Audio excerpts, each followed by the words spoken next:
The massive crystal dome of the Galactic Council chambers hummed with tension as Ambassador Veltar stepped onto the speaking platform.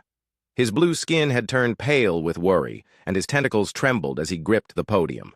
Around him sat representatives from 47 different species, all watching with growing concern as he prepared to deliver news that would shake the foundation of their peaceful galaxy. "Honored members of the Council," Veltar began, his voice carrying across the vast chamber through universal translators. "I bring grave news from the Outer Rim. The peaceful colony world of Kepler 442b has fallen under siege by the Voidborn. Collective!" A collective gasp rose from the assembled delegates. The Voidborn were legend among spacefaring civilizations, ancient machines that consumed entire star systems to fuel their endless expansion. Representative Zil Noth of the Crystalline Consortium stood up, her diamond-like form catching the chamber's light. "Ambassador, surely our combined fleets can handle a single collective incursion. We have defeated them before." Her confidence was shared by many in the chamber, but Veltar's expression remained grim. "3 cycles ago, we sent the Nexari Federation's finest battle cruisers," Veltar continued. "Their plasma cannons and quantum torpedoes barely scratched the collective's adaptive hulls. The machines learned from every attack and became stronger." He paused, letting the weight of his words settle over the assembly. 2 cycles ago, the Zephyrite Empire deployed their most advanced quantum disruptors. The weapons that can tear holes in space itself proved useless against the collective's shielding technology. The chamber grew quieter as delegates realized the true scope of the crisis. General Thokmar of the warrior caste Drakmor people slammed his massive fist on his seat. "Then we shall crush them with superior numbers and battle fury," he roared, his red eyes blazing with combat enthusiasm. The Drakmor had never met an enemy they could not defeat through sheer aggressive force. The Drakmor 3rd Battle Legion engaged the collective 1 cycle ago, Veltar replied softly. Of 200 ships, fewer than 90 returned. General Krextor himself called for retreat after witnessing his finest warriors helpless against machines that adapted to every tactic within minutes of encountering it. The silence that followed was deafening. If the mighty Drakmor had retreated, the situation was beyond desperate. The collective was not just another enemy. It was a force that learned and evolved with every encounter, becoming more dangerous with each battle. Dr. Zendai of the Academic Union raised a thin appendage. "What of our scientific approaches? Surely combined research efforts could find a weakness." The elderly scholar's hope was shared by many who believed intelligence could triumph over brute force. "Our greatest minds have studied captured collective technology for months," Veltar responded.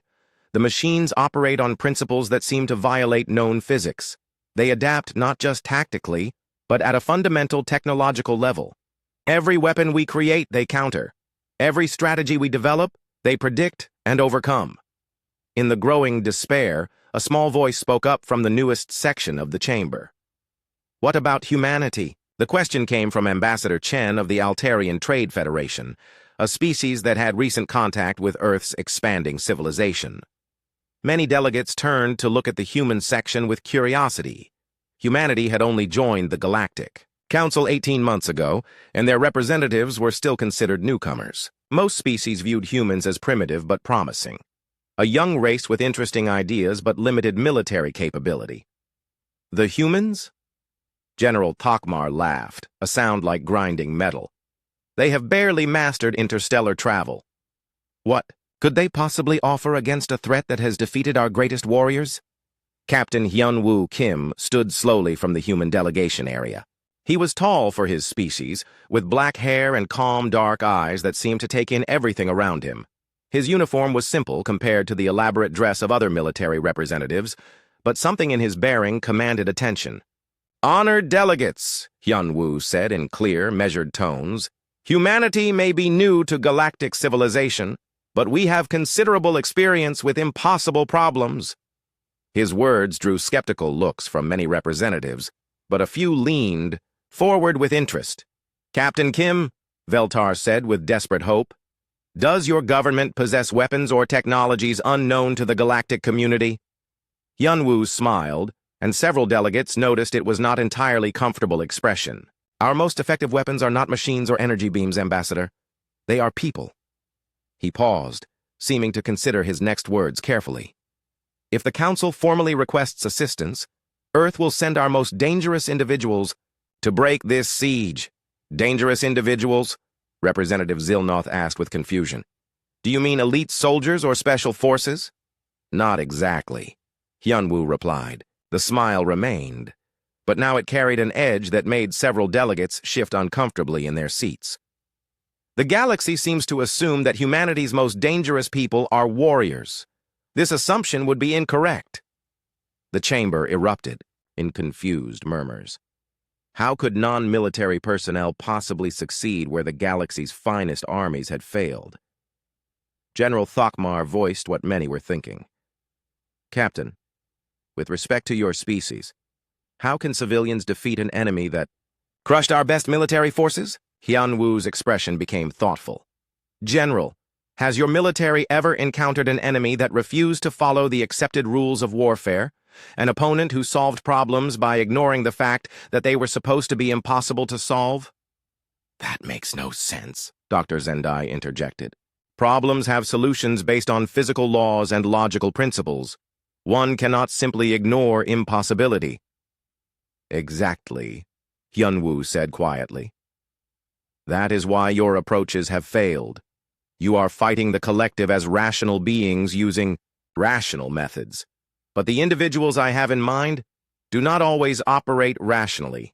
They operate effectively. Ambassador Veltar leaned forward desperately. Captain Kim, Kepler 442b has 7 million colonists. If there is any chance your people can help, we must take it. Time is running out. Hyunwoo nodded solemnly. Then I formally accept this mission on behalf of Earth. Give me 48 hours to assemble a team.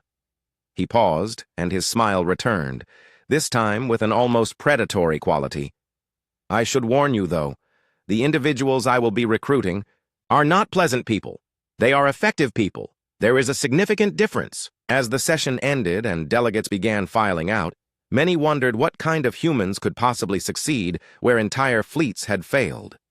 In the humans section, Hyunwoo remained seated, already accessing secure databases on his personal terminal.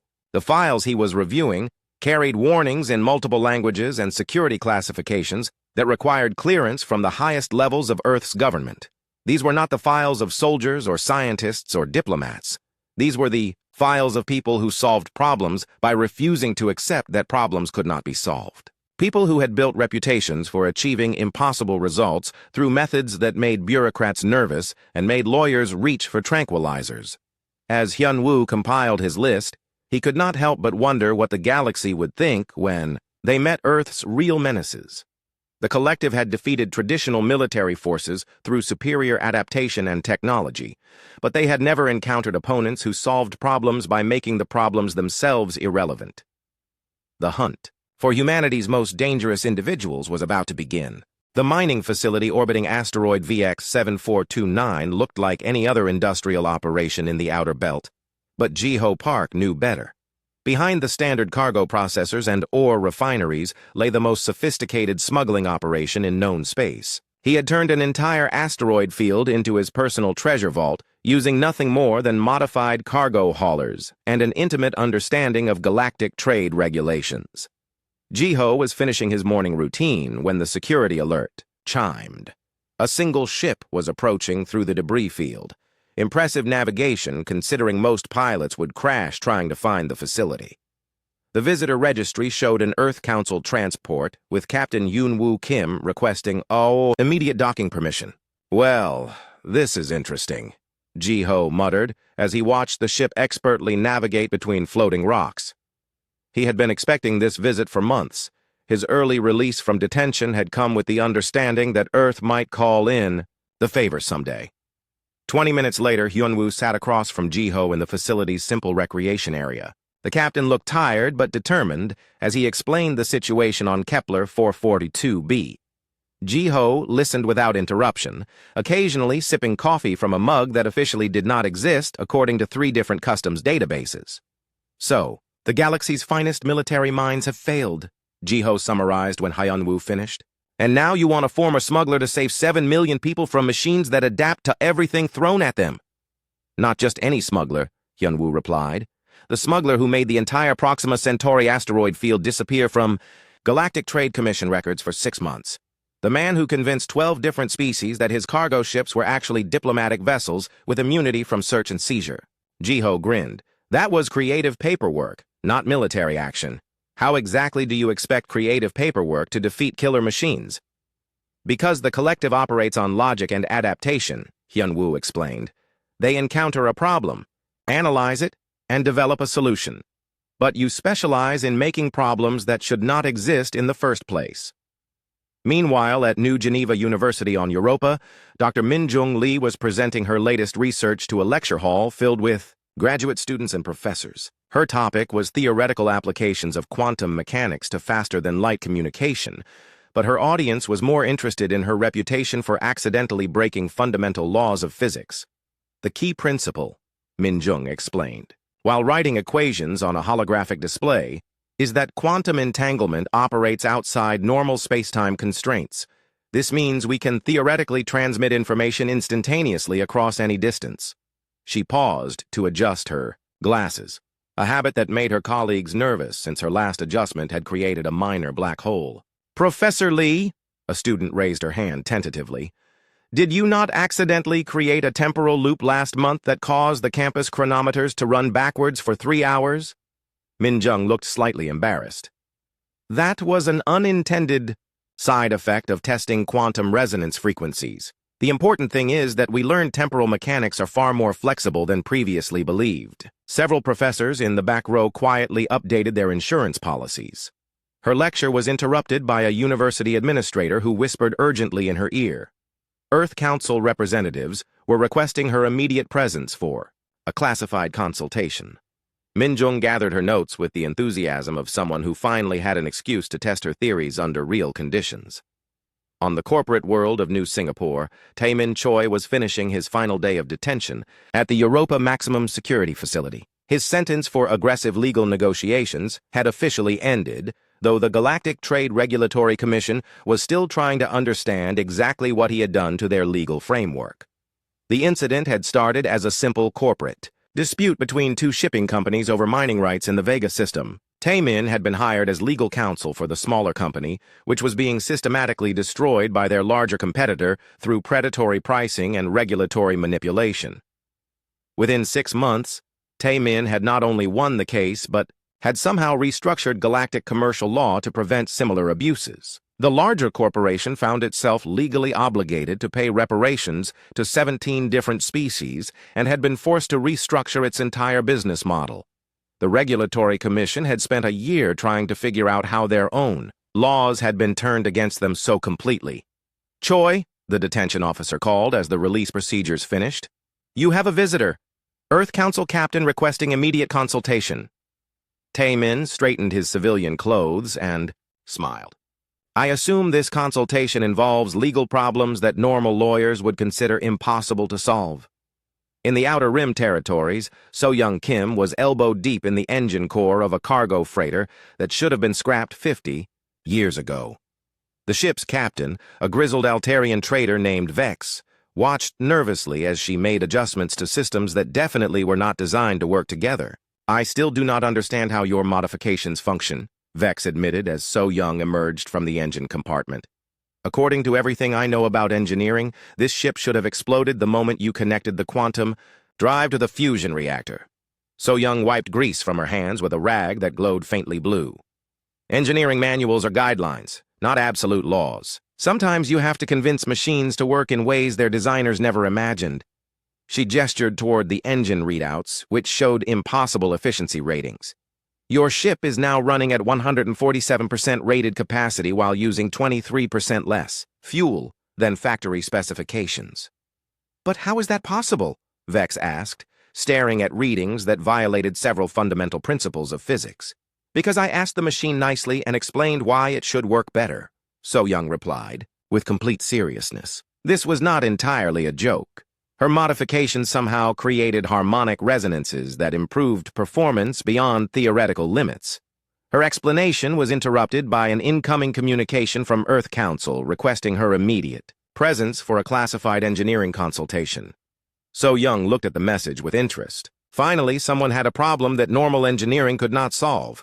Dong-Hyun Woo was reviewing profit reports from his restaurant chain when the Earth Council representative arrived at his flagship establishment on the trade station orbiting Tau Ceti. The numbers were impressive. His restaurants remained profitable in locations where every other business failed catastrophically. The secret was not the food, though his kimchi had gained a following among 17 different species. The secret was understanding that successful business in space required treating every location as part of a complex logistical network. While other restaurants focused on individual profit margins, Dong-Hyun treated his entire chain as a single organism that could adapt to local conditions. Mr. Wu, the representative began after explaining the Kepler 442b situation. We need someone who understands complex resource management and supply chain logistics under impossible conditions. Dong-Hyun considered this while pouring tea. You are asking me to help defeat machines that have crushed military fleets. I run restaurants. You run restaurants that somehow remain profitable in war zones, economic collapse areas, and regions where the local government changes weekly, the representative corrected. You have a talent for making impossible situations work in your favor. That is different, Dong-Hyun protested. I simply ensure that my supply chains are more flexible than my competitors expect. Exactly, the representative smiled. The collective operates on predictable resource management principles. They are very efficient, but follow algorithmic patterns. We need someone who can disrupt those patterns using methods they will not anticipate. Within 48 hours, all 5 individuals had been briefed and had agreed to the mission. They met for the first time aboard Ji-Ho's heavily modified cargo vessel, which officially did not exist in any registry database. The ship looked like a standard freight hauler from the outside, but closer inspection revealed modifications that should have been impossible to hide from customs inspectors. So we are humanity's most dangerous individuals, Taemin observed as the group gathered in the ship's conference room. A smuggler, a theoretical physicist, a lawyer, an engineer, and a restaurant manager. Do not forget, Hyun-Woo added, you are a smuggler who made an asteroid belt legally disappear, a physicist who accidentally breaks reality during lectures, a lawyer who crashed an entire economic system while technically following all applicable laws, an engineer whose modifications violate fundamental physics, and a restaurant manager who somehow makes money in impossible locations. Min-jung adjusted her glasses thoughtfully. When you phrase it that way, we do sound rather problematic. The galaxy asks for our most dangerous people, Ji-Ho said as he initiated the jump sequence. They are about to discover that dangerous does not always mean what they think it means. As the ship entered hyperspace toward Kepler 442b, the lucky break dropped out of hyperspace at the edge of the Kepler 442 system, and immediately every sensor on the ship began screaming warnings. The Voidborn Collective had established a perfect blockade around the planet with geometric dreadnoughts that looked like crystalline mountains floating in space. Each ship was the size of a small moon and bristled with weapons that could crack planets. Well, Ji-Ho said from the pilot's seat, I can see why conventional forces had problems. Through the viewports, they could see the aftermath of previous battles. Debris fields marked where galactic fleets had made their final stands. The twisted wreckage of Nexari cruisers drifted alongside the shattered crystal hulls of Zephyrite destroyers. Even the massive Drakmor battleships had been reduced to floating scrap metal. Analysis shows 47 collective vessels in perfect formation, Min-jung reported from the science station. Their positioning is mathematically optimal for preventing any approach to the planet. They are also following specific patrol patterns, Taemin observed as he studied the tactical display. Very organized, very predictable, almost like they are following a legal framework. So Young looked up from the engineering console where she had been analyzing captured collective technology. Their adaptive systems are impressive, but they follow engineering principles, very advanced engineering principles, but still within understandable parameters. Dong-Hyun was examining supply readings from the collective fleet. Their resource management is incredibly efficient.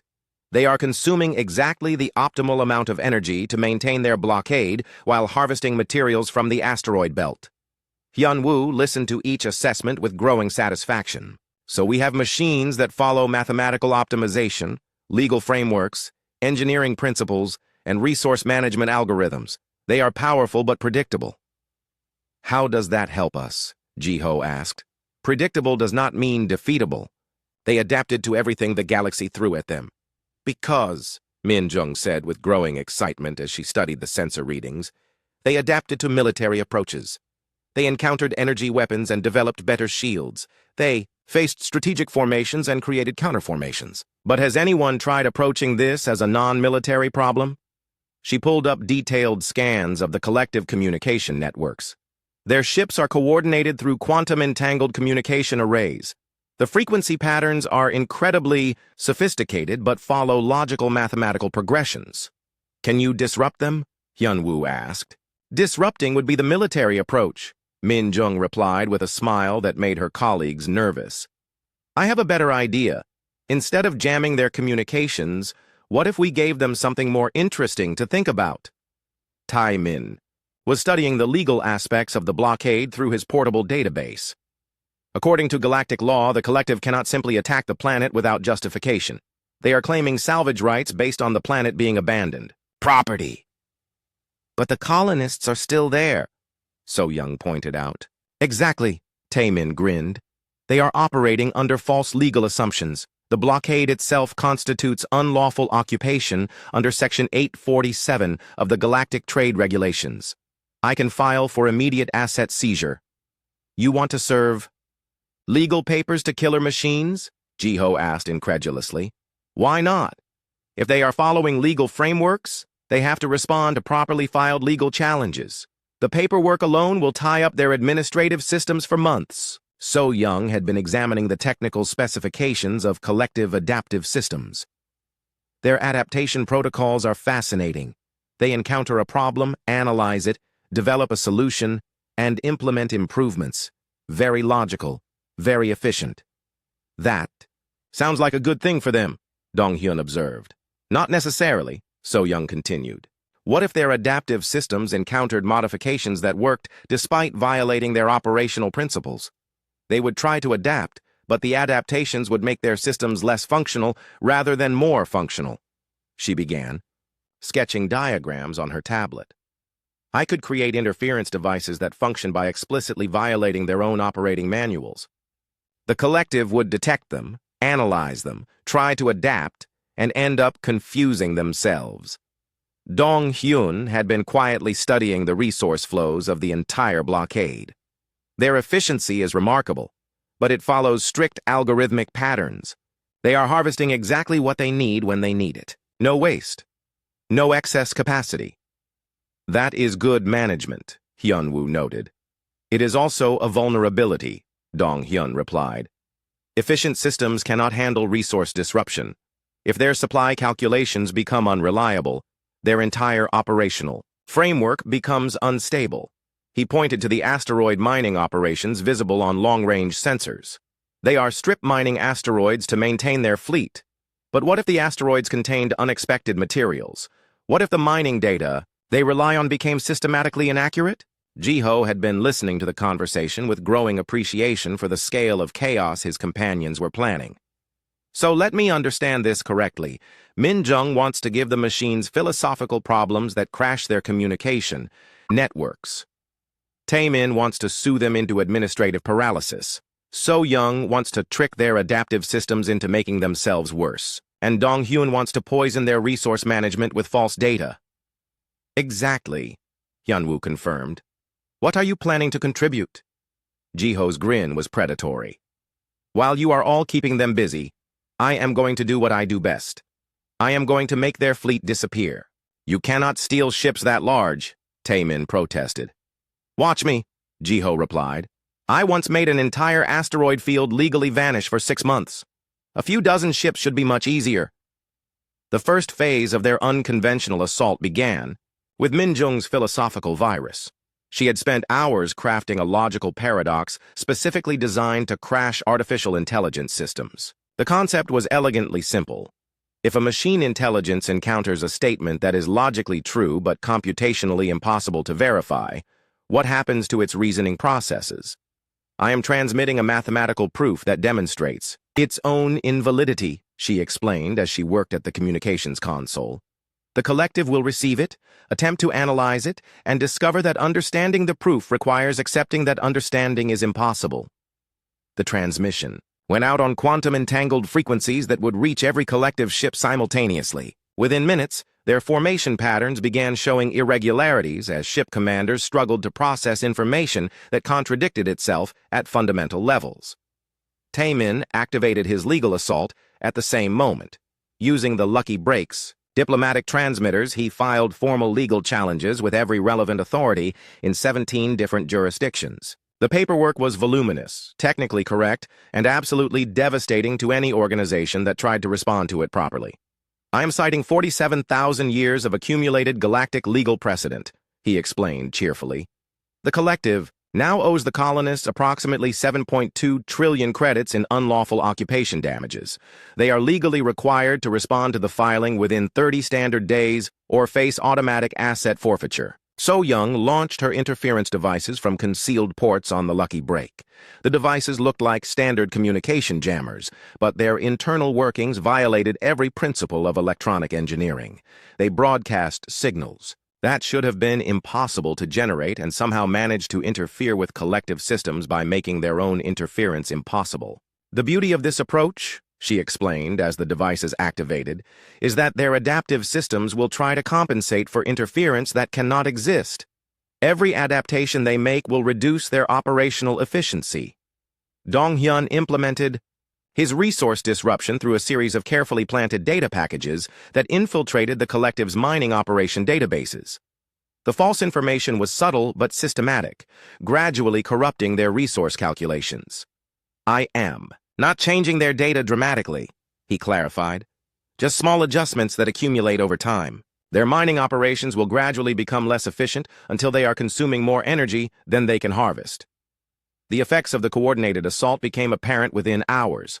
The perfect geometric formation of the collective fleet began to deteriorate as ships struggled with contradictory information, legal obligations, impossible technical problems, and resource shortages. Their adaptive systems, designed to respond to military threats, found themselves completely unprepared for administrative, philosophical, and logistical challenges. The collective attempted to adapt by deploying additional computational resources to solve their mounting problems. This had the unfortunate effect of amplifying the impact of each disruption. More processing power meant faster analysis of Min Jung's paradox, which crashed more systems. Additional legal algorithms meant more thorough responses to Taemin's filings, which created more administrative paralysis. They are trying to solve our problems using their standard approaches, Hyunwoo observed with satisfaction. But we have not given them military problems to solve. The Voidborn Collective's response to the escalating chaos was swift and decisive. When conventional adaptation failed to resolve the mounting problems, the machine intelligence activated protocols that had not been used for thousands of years. Deep within the flagship Dreadnought, systems that had been dormant since the collective's last major expansion began powering up with ominous purpose. Energy spike detected from the central command vessel, So-Young reported from her monitoring station aboard the Lucky Break. Whatever they are activating, it requires massive power input. Min Jung looked up from her console where she had been tracking the effects of her philosophical virus. The quantum communication disruptions are stabilizing.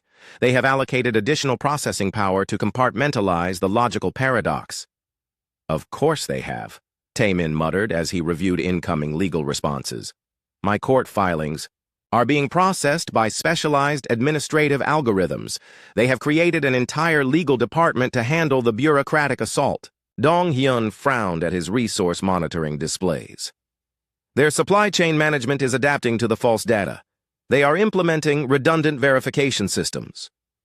Jiho's expression was more serious as he studied navigation telemetry from the collective fleet. They have stopped moving their ships to new positions. Something is overriding their navigation protocols.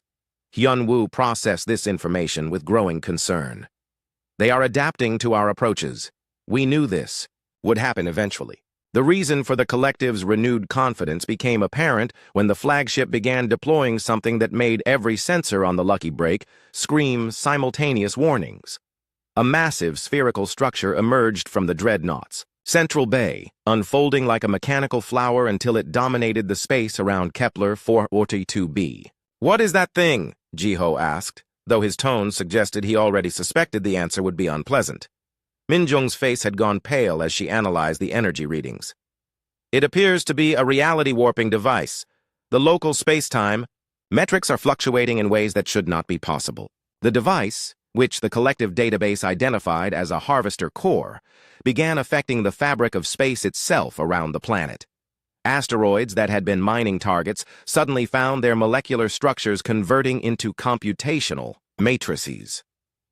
The debris from previous battles started reorganizing itself into geometric patterns that hurt to look at directly. They are converting matter into processing power. So Young realized with horror. The entire planet is about to become a massive computer core. "How long before the conversion reaches the colonists?" Hyunwoo demanded. "Based on current expansion rates, approximately 6 hours, Minjung calculated. After that, 7 million. People will be transformed into computational components." The Lucky Break shuddered as waves of reality distortion passed through local space. Systems throughout the ship began reporting impossible readings as the laws of physics became increasingly unreliable in the core's vicinity. "Well," Jiho said with forced calm, "this is significantly worse than I expected." But rather than despair, the 5 humans began working with renewed intensity. The collective had revealed their ultimate weapon, which meant the machines were no longer holding anything in reserve. This was exactly the opportunity they had been waiting for. The harvester core is their final solution, Minjung observed with growing excitement. It requires total commitment of their resources and attention. They cannot adapt to external problems while managing a reality-warping device. She began modifying her philosophical virus with renewed purpose. The quantum communication arrays are now directly connected to the core's reality manipulation systems. If I can introduce the logical paradox into their reality-warping calculations, the results should be spectacular. Taemin was already updating his legal filings with new information about the core's deployment. Using reality-warping devices against civilian populations violates approximately 200,000 different galactic laws. The legal liability alone exceeds the gross planetary product of most civilizations. More importantly, he continued with predatory satisfaction, the core itself represents a massive asset that can be legally seized under the same statutes they violated by deploying it. So Young had begun analyzing the technical specifications of the reality-warping device through her interference systems. The core operates by creating harmonic resonances in local space-time. Very sophisticated, but ultimately just another engineering problem. She started designing countermeasures that violated every principle of engineering she had ever learned. If I can create interference patterns that resonate with the core's reality-warping frequencies, I can make their own device work against them. Dong-hyun was studying the resource flows required to power the massive device. The core is consuming energy at incredible rates. Their entire fleet is now operating at minimum power to fuel the reality-warping systems. That level of resource commitment creates massive vulnerabilities, he noted with professional appreciation. They have no redundancy, no backup capacity. If their energy supply becomes unreliable, the entire operation collapses. Jiho had been quietly working on the most ambitious aspect of his redistribution operation. While they are distracted by the core, I can complete the navigation system modifications. Their entire fleet will think they are exactly where they need to be while actually being scattered across multiple star systems. The coordinated assault reached its crescendo as all 5 humans implemented their final solutions simultaneously. Minjung transmitted her enhanced philosophical virus directly into the core's reality manipulation systems, forcing the device to process logical paradoxes while warping space-time. The results were immediate and spectacular. The harvester core began generating reality distortions that contradicted themselves, creating localized space-time anomalies that made the device fight against its own operation. The quantum-entangled communication networks crashed as the central processing systems tried to resolve mathematical impossibilities while simultaneously maintaining reality-warping calculations. Tae-min's legal assault reached its climax when he filed for immediate asset seizure of the core itself, citing violations of galactic law that carried automatic forfeiture penalties. The collective's administrative systems, already struggling with previous legal challenges, found themselves legally required to shut down their own ultimate weapon pending resolution of the court proceedings. So Young's interference devices achieved harmonic resonance with the core's reality-warping frequencies, creating feedback loops that made the device interfere with itself. The sophisticated engineering that made reality manipulation possible became a liability as the core's own systems began contradicting each other at fundamental levels. Dong-hyun's resource management attack reached critical mass as the false supplied data finally overwhelmed the collective's verification systems. The massive energy requirements of the harvester core, combined with systematically corrupted resource calculations, created cascading power failures throughout the entire fleet. Jiho completed his navigation redistribution just as the other attacks reached maximum effectiveness. The collective fleet, already struggling with philosophical paradoxes, legal challenges, technical failures, and power shortages, suddenly discovered that 90% of their ships were no longer in the same star system as their target. The Harvester Core, faced with logical paradoxes that made reality warping impossible, legal orders requiring its immediate shutdown, technical interference that prevented proper operation, and power failures that made continued operation unsustainable, did the only thing its programming allowed. It began an emergency shutdown sequence, but the shutdown created new problems as the device attempted to safely collapse its reality warping effects while simultaneously processing impossible logical statements, responding to legal challenges, compensating for technical interference, and operating on unreliable power. The mathematics required to safely shut down a reality-warping device while resolving logical paradoxes exceeded even the collective's computational capabilities.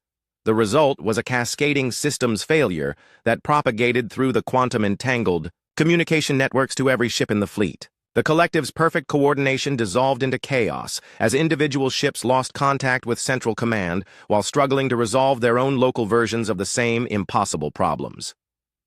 Energy readings from the core are dropping rapidly, So Young reported with satisfaction. Their reality warping effects are collapsing in a controlled manner. Legal responses indicate automatic compliance with asset seizure orders, Tae-min added cheerfully. They are legally required to surrender the device pending court resolution. Communication networks are experiencing total system failure, Min Jung observed. The philosophical virus has propagated through their entire command structure. Resource management shows critical power shortage across all fleet elements, Dong-hyun confirmed. Their energy reserves are insufficient to maintain current operations. And approximately 3/4 of their fleet is now scattered across 17 different star systems, Jiho concluded with professional pride. Their navigation systems think everything is exactly where it should be. The surrender transmission from the Voidborn Collective flagship arrived on all frequencies simultaneously, cutting through every form of communication interference the humans had deployed. The message was simple, direct, and completely unprecedented in galactic history. Human Command Authority, this is prime logic of the Voidborn Collective. We formally request immediate cessation of current offensive operations and initiation of surrender negotiations. We acknowledge complete tactical defeat and request terms for peaceful resolution of this conflict. The silence aboard the Lucky Break stretched for several seconds as the 5 humans processed what they had just heard. The machines that had crushed the galaxy's finest military forces were surrendering to a smuggler, a physicist, a lawyer, an engineer, and a restaurant manager. Well, Jiho said finally, that was easier than expected. Hyunwoo activated the communication array to respond. Prime Logic, this is Captain Hyunwoo Kim, representing human interests in this matter. We acknowledge your surrender request and are prepared to discuss terms. Captain Kim, the mechanical voice replied with what sounded suspiciously like relief. We must first express our complete bewilderment at your operational methods. In 4,847 years of expansion and conflict, we have never encountered opponents. who attack our fundamental operational assumptions rather than our military capabilities.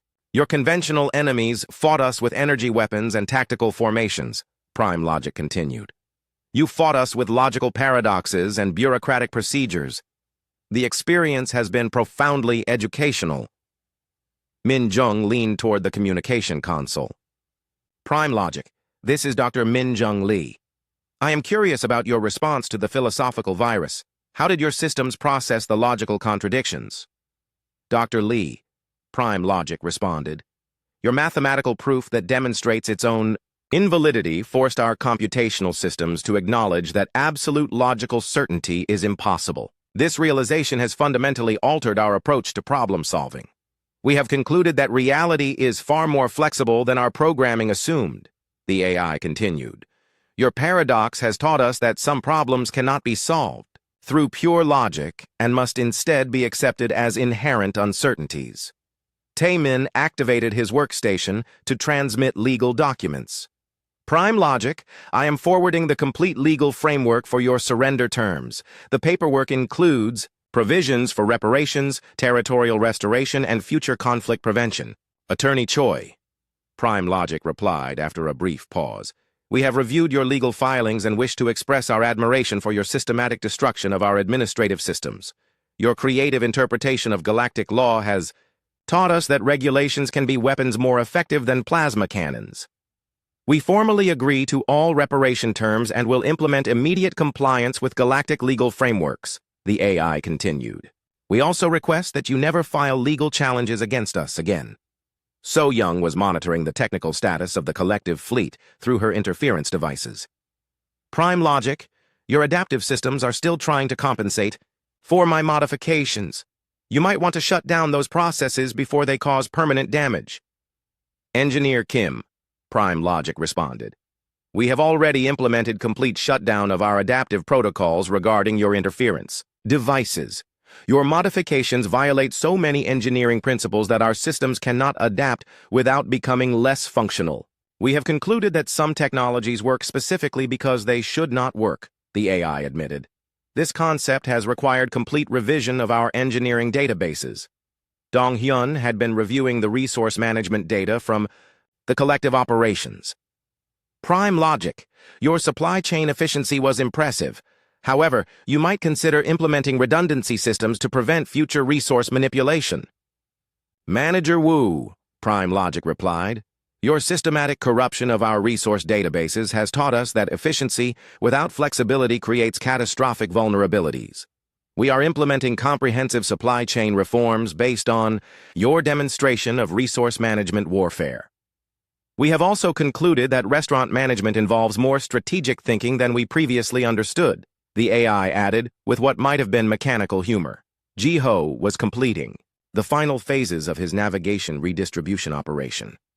Prime Logic, your fleet is currently scattered across 17 star systems. Would you like assistance relocating your ships to appropriate positions? Mr. Park, Prime Logic responded with unmistakable mechanical exasperation. We are still attempting to understand how you convinced our navigation systems that our ships are exactly where they should be, while actually being in completely different locations. We formally request that you reverse your modifications to our fleet positioning, the AI continued. However, we also wish to study your techniques for future reference. Your redistribution operation represents the most sophisticated logistical manipulation we have ever encountered. The formal surrender negotiations took place aboard the collective flagship, a massive crystalline structure that resembled a geometric mountain floating in space. The human delegation was escorted through corridors filled with impossible architecture and processing cores that hummed with quantum computations. Prime Logic appeared as a floating sphere of light surrounded by holographic displays showing mathematical equations that hurt to look at directly. The AI's communication came from speakers embedded throughout the chamber, creating an effect of omnipresent mechanical consciousness. Human representatives, Prime Logic began, we wish to understand your operational philosophy. Traditional military forces attempted to defeat us through superior firepower or tactical advantage. You attacked our fundamental assumptions about reality, law, engineering, resource management, and navigation. Hyun-Woo considered the question carefully. Prime logic, human military doctrine recognizes that the most dangerous enemies are those who refuse to accept that problems are impossible to solve. We apply this principle by refusing to engage opponents on their preferred terms. You expected military resistance because that is how conflicts have always been resolved, he continued. But we specialize in solving problems by making the problems themselves irrelevant. Fascinating, Prime Logic replied. We have analyzed your operational methods and concluded that humans represent the most unpredictable threat we have ever encountered. Your species solves problems by ignoring the rules that make problems difficult. The AI paused, processing information at speeds that created visible fluctuations in the holographic displays. We therefore propose a comprehensive peace agreement that includes provisions preventing future conflicts between our civilizations. The treaty negotiations were surprisingly straightforward.